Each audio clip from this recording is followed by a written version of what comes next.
I have always loved to bake because for me, feeding people is one of the ways that I show my love and nourish them. And when I had to go gluten-free because of an autoimmune disorder in my early 20s, I was really depressed because I love sweets, I loved baked goods. And at the time, the flour blends all had bean flour in them.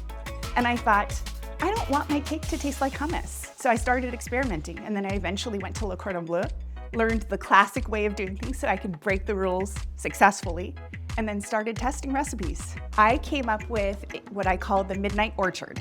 It is a cardamom sablé, it's like a shortbread cookie, sandwich with some prune orange pâte, and it has a little bit of mustard powder and a little coriander, just for a little surprising lift, some apple cider vinegar, and then it's dipped in the Ghirardelli dark coating, and it's beautifully decorated with a little bit of purple and some rose gold. What I love about prunes is that they have this really dark, almost caramelized flavor to them, and it pairs so nicely with both sweet and savory applications.